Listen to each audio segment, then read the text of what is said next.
Hello and welcome to Unfudge Your Marketing. This is a show where I chat with business owners and leaders about marketing mistakes, mishaps, and things that didn't quite go as planned. But most importantly, we share the lessons learned with all of you.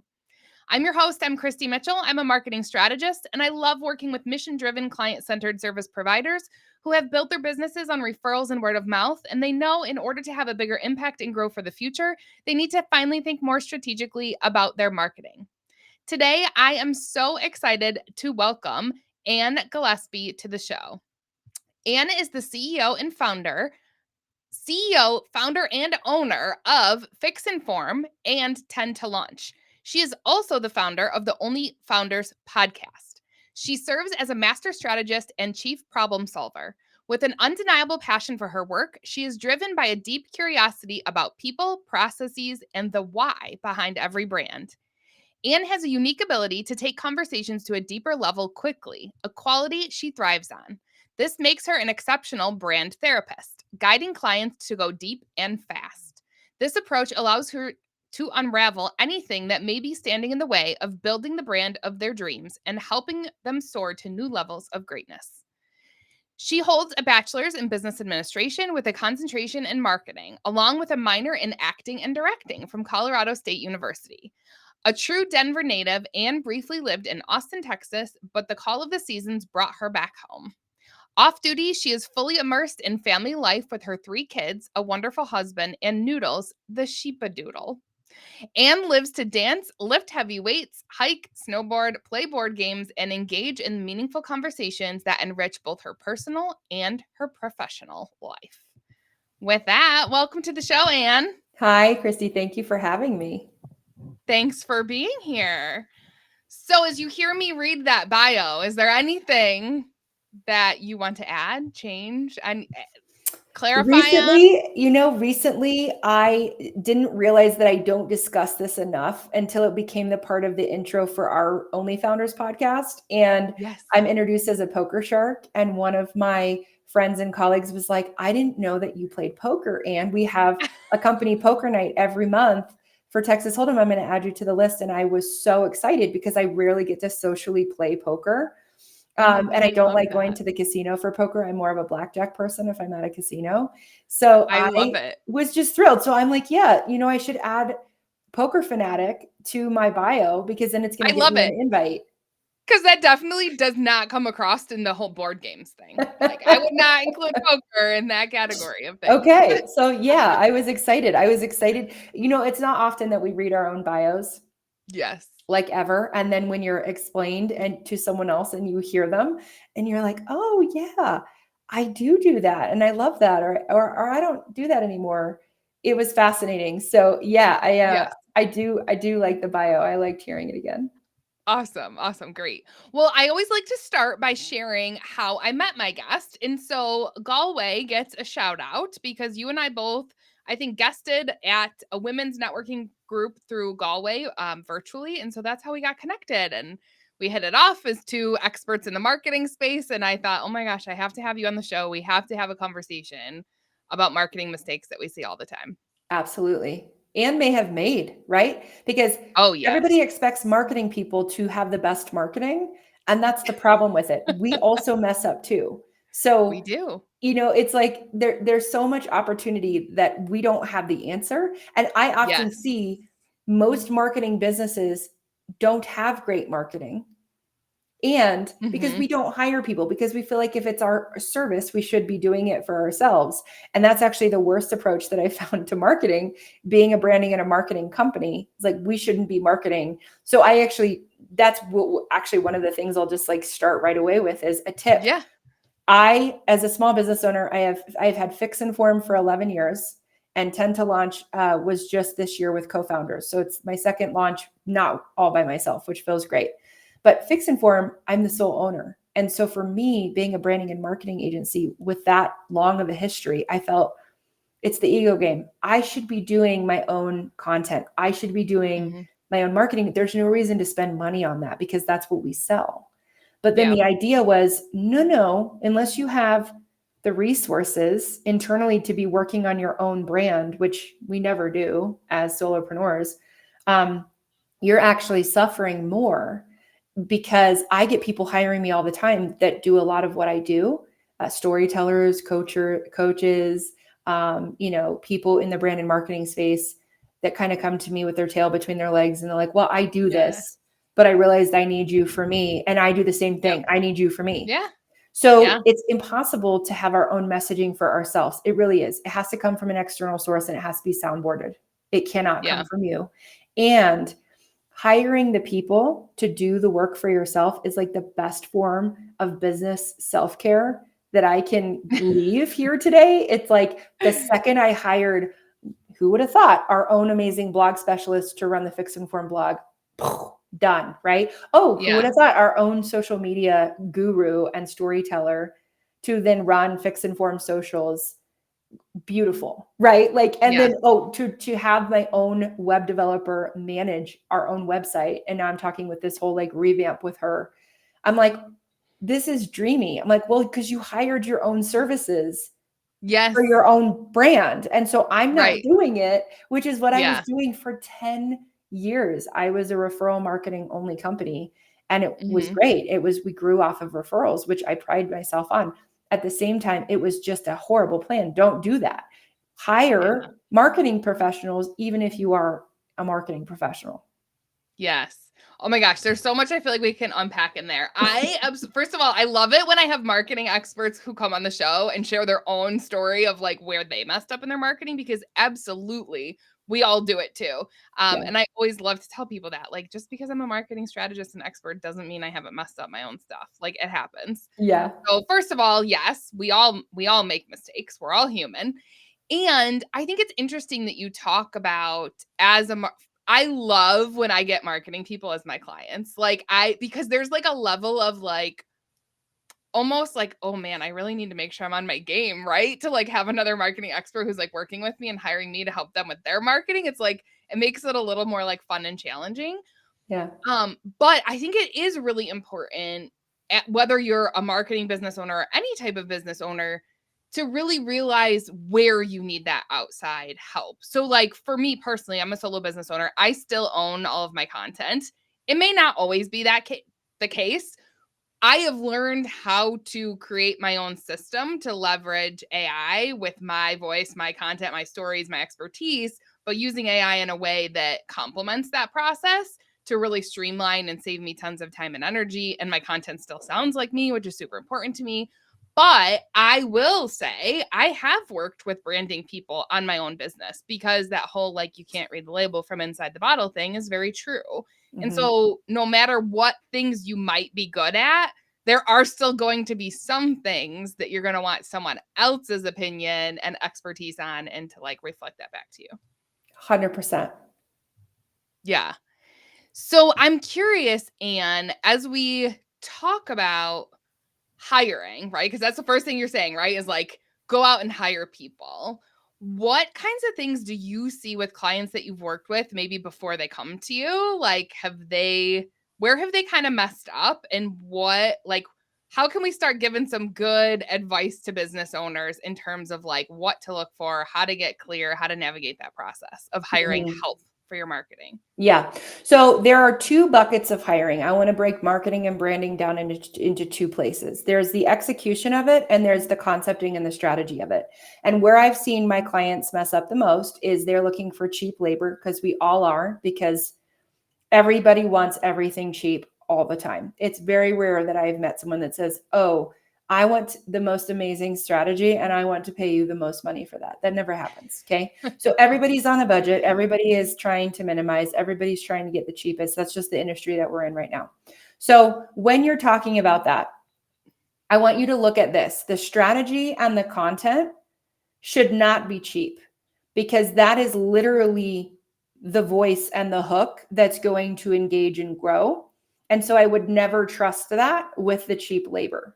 So the cheap labor, I don't say this to be insulting in any way. This is just how I explain labor and labor costs. Is it an intern? Is it a college marketing student who's looking for experience? Is it a VA?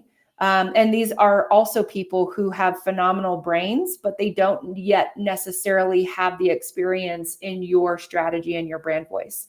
So I would say that when you're hiring, you definitely want to partner with someone who is high level, who does have experience in the marketplace, who has experience branding businesses, giving businesses voices in the marketing landscape for this strategy. So you can always hire someone for the strategy, and then you have someone else who is a cheaper cost do the execution and the implementation of that. And so with marketing, as we've talked about, it's very boring. Only the fact that the execution, the implementation, managing the tools that put all of your communication out there is boring. It is a technical job. It is an AI assist job. It is an admin function. So an example I'll give you is my VA is wonderful. Her brain is beautiful. She is an ops person that I am not. I love her. However, I don't have her come up with the content and the strategy. That's a me thing, and that's my team of strategists. We come up with the content, the voice, and the storytelling. Okay. And then we have Opus Clips Grab Creative for my Only Founders podcast, or we have some type of tool that will get us the content that we know we need, right? And then the admin function of it, what I hired my VA to do is support the admin function, which is just a sheet saying, go here, here's the login, grab this, schedule this out for the newest episodes 2 times a week, done, so that all my channels in this tool can be plugged with this content, right? Like that's a marketing program, but the content and the strategy of what we're putting out there is mine still, which I like that you said you still own your content, but the executing of that task and program is an admin function that should be dealt to a cheaper person. So when you're hiring an agency or a consultant or a contractor, have them do the strategy and suggest how the output looks, but don't have them execute on that for 75 plus an hour. Go get a junior level intern and marketing assistant and BA to support all the admin function of what the marketing is. Yes. I love that you just broke it down into those 2 buckets. It's so simple. If you know me, you know I like simple and strategy. Like it's so simple, but as you were talking, I'm like, this is what I see so often is that business owners don't want to pay the cost to get a solid strategy. And so they jump to the other bucket that you mentioned, which is just the execution. So they hire a expecting them to come up with your strategy. And I'm like, you're paying a 22-year-old or a VA who's not in marketing to come up with your content strategy of storytelling. Because they think that's all the same job. Yes. Huge miss. Huge miss. And so many business owners make this mistake because I see it time and time again. They jump right to execution. They pay for someone to execute. And then they're like, this isn't what I wanted. Like, this isn't what I expected. And then sometimes they come, tail between their legs to say like, okay, I think I really need a strategy so that this person knows what they should be executing because I thought I could just hand it off. And we're missing a big piece here to make the whole thing work.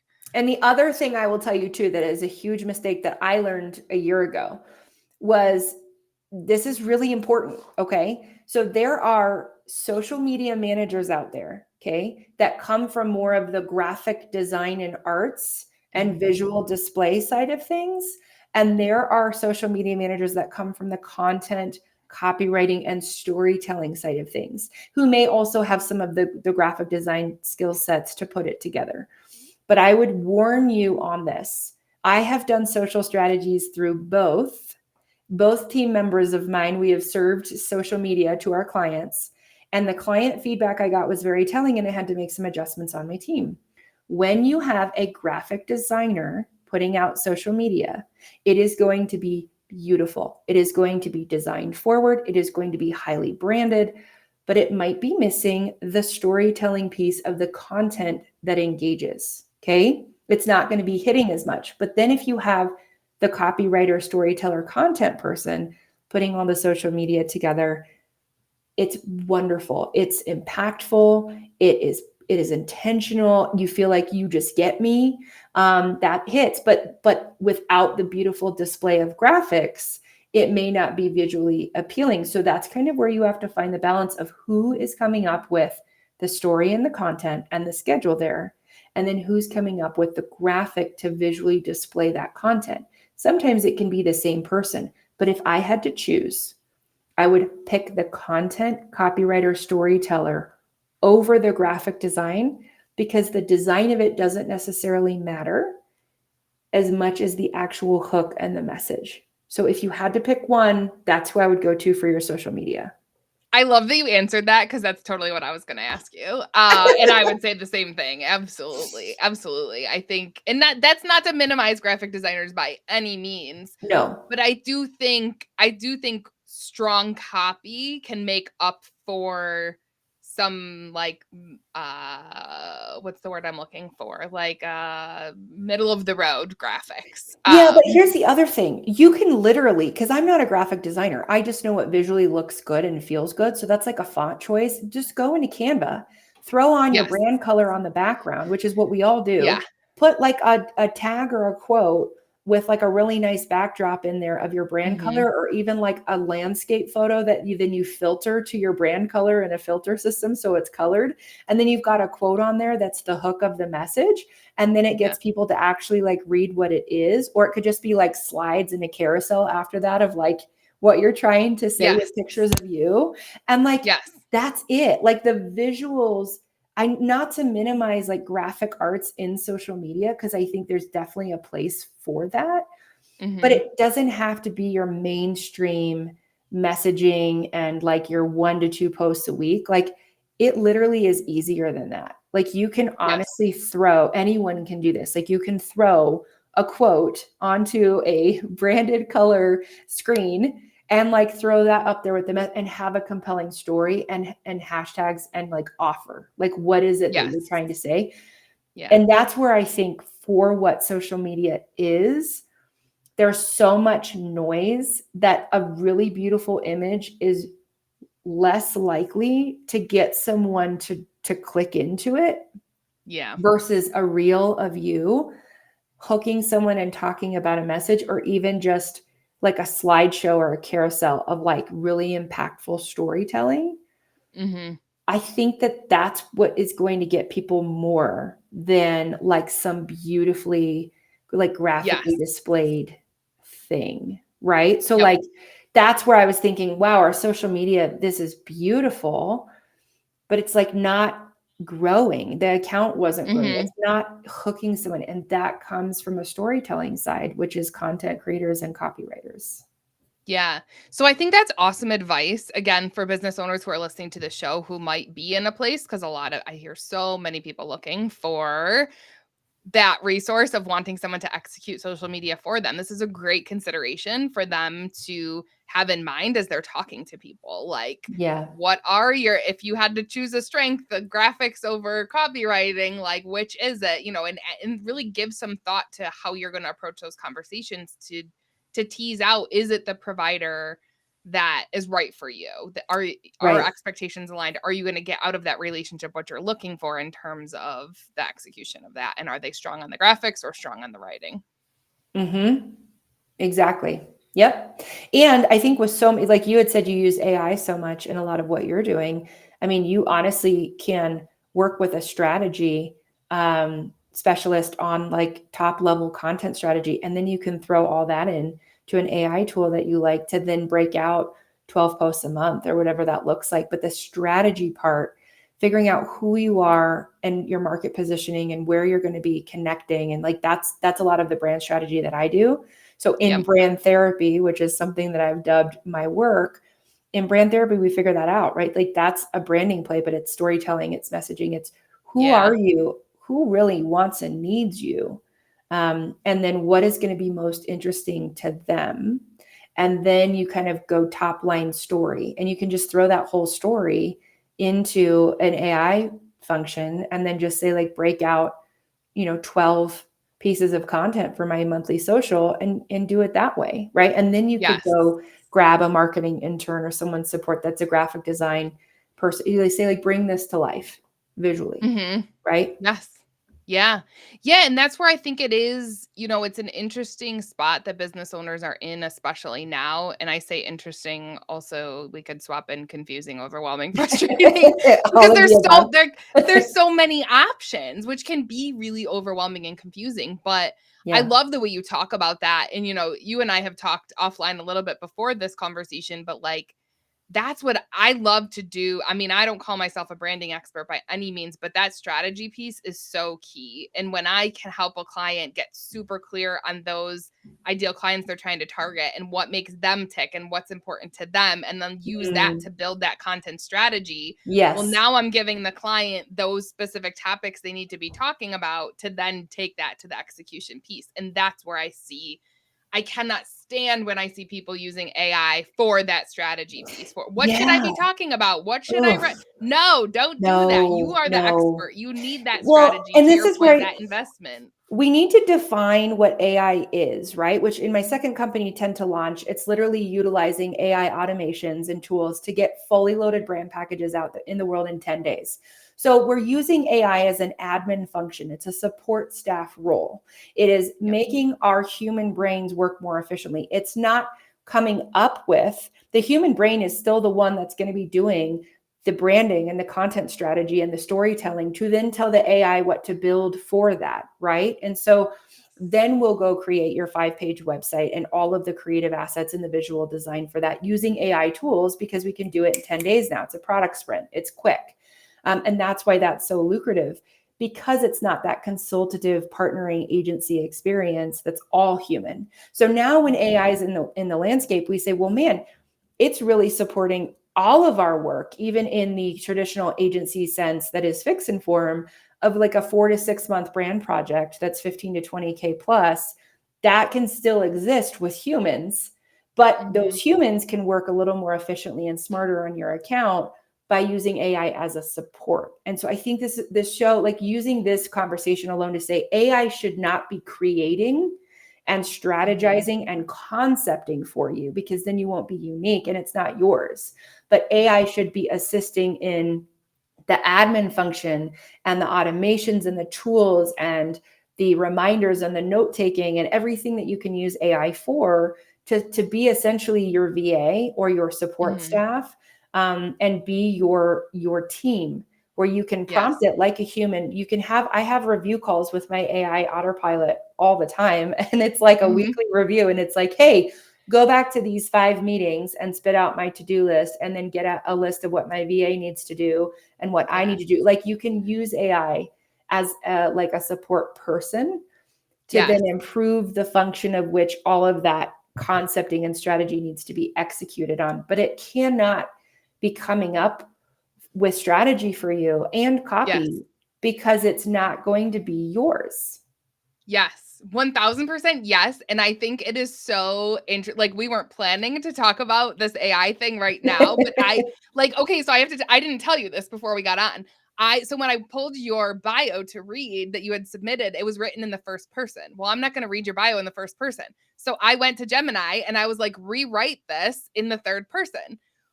That, like, I think that people should, listening to the show, who are trying to get clear on what AI is and what AI isn't, you wouldn't go to AI and tell it to write your bio for you. You're not going to do that. You need to know what you want to be in that bio.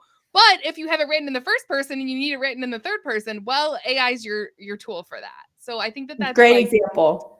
full circle moment here. Love it. And so this is actually a way to use closed source AI. I want to share this with people, because this is a tip that I use in my business that a lot of people seem to love. So in full transparency, I have an AI consultant. He's a co-founder of mine, Roger Campbell, on Tend to Launch. We call him the Robot Wrangler. He's an AI master. He runs AI consulting for businesses through his company called the AI Foundry. And he's out of Austin, Texas. So he's wonderful, but he's one of my co-founders at Tend to Launch for a reason. But he's also consulted me on a lot of the AI skills that I have. And I still am far behind. But one of the tips that I learned from him was, you can plug in. So I like Otter. There's a ton of meeting recorders out there. Fathom. There's a lot. ReadMe. So I use Otter. I just like it. Maybe I'll change it in the future, but it's my Otter co-pilot. It joins me on every meeting. So any meeting I have in person, I have the app. I can just start recording on the table. I'm like a detective. I throw my phone on the table and hit record. And it attends all of my virtual meetings. And so what it really does is it allows me to use AI in my process. And so my process is this. As a brand strategist, as a brand therapist, and as the owner of an agency that we do branding, I start the process in the discovery, and then the kickoff, and then my brand therapy sessions, which is a series of 3, 5, 8, 90-minute talk therapy sessions with my client. And in all those meeting recordings, I have all the notes. I then capture my own notes through Q&A and probing and deep feedback and stuff. But I use the autopilot in that process as well. So I have all of those meeting recordings and transcripts. And so what happens is I have a 48-page master document when I'm done with the brand therapy process for every client that we develop. And closed-sourced AI usage to create things is still possible. So then you go into your GPT, and I pay for mine. So there's free version, there's pay. I pay so I have little projects. And so I actually created projects, and this is my like secret sauce. So I have all these meetings. Now AI can't do those meetings for me. Yes, you can have an avatar. Yes, it can do it for me. I know that. I don't want it to do it for me. The human element in the branding that we do is still talk therapy with me, a human. And so when you're working in this talk therapy, you have all of these notes, right, from these sessions. So I have to do the work still to get the notes, right? But then I have this document. So I go to my GPT and I have a whole project in there. So it has everything done. I have a sample PDF in there uploaded already of my brand guidebook. That's a custom deliverable that I've created, your brand Bible. And I throw in our meeting notes, 30 to 50 page document from our talk therapy sessions, which my AI recorded, right? And then I say, using these notes and these notes only. And then I prompt it. I say everything I know about the client, the target audience, the market, this and this from all my info. So the prompting is really detailed. And I've attached my sample brand guidebook. And then I attach all the session notes. And I tell my GPT to create a brand guidebook from closed source, from all of our notes here, nothing else open source, nothing on the internet. So it's literally just for what my client shared with me. And my questioning, I know, is well-rounded enough to get all the topics that I need. And then it auto-populates their brand guidebook for me now. So that used to take me 5 to 7 hours of time. And now I can do it all in 1 hour. So now the client gets their brand guidebook quickly. And then we review it. And then 9 times out of 10, there's minimal changes since I've started this system. And they say, oh, my tears. Like I'm having clients cry. And they're like, and like 5 out of 5 review left and right. Like you get me, you heard me. This is my business. Yeah. And there still has to be a human element. If I'm naming businesses, which I name all the time, I name that. I don't usually go to GPT. Like that's my brain. Yeah. But like when you're doing those guidebooks now, that's my admin function because it's reviewing 40 plus pages of notes that I had to do manually to pull out and then craft and then conceptually. So now AI is doing that. And then I get to go in and refine and finesse and change in and do all the keywords and descriptors we came up with. And I get to go in and basically optimize this brand Bible that I create that takes me an hour max. Yeah. Right. That's like how I've used AI in my job. That makes it smarter, efficient, effective. I don't miss anything, less room for human error. That is a great function of concepting, but it's not concepting. It's still an admin function of all the discussion that we had to concept. It's not pulling the concept from open source, from the internet where you don't exist to try and make a unique identity for you from everybody else's identity. Right? Yep. Yes. Oh my gosh, Anne, that was so much good information for listeners. I realize we are tight on time. So as we get ready to wrap things up here, how can people learn more about you and the work that you're doing? Yeah. So my company's website, so it's www.fixandform.com. My other company is 10tolaunch.com. So that's 𝗗LAUNCH.com. And then my thought leadership is always displayed on my podcast. We release 2 episodes weekly, 8 a month. It's only founders, one word on any podcast streaming. And then my name, of course, you can just Google and find me on all the socials. Anne, ANNE, Gillaspie, GILLASPIE. And you can find me on LinkedIn, Meta, TikTok, wherever you care to listen. All of the places. Awesome. Thank you so much, Anne, for your willingness to come on the show and share all of this great information. I have a feeling maybe there'll be a part 2 someday. Absolutely. I would love to. Thanks for having me. This was fun. Awesome. Thanks, everyone. Till next time.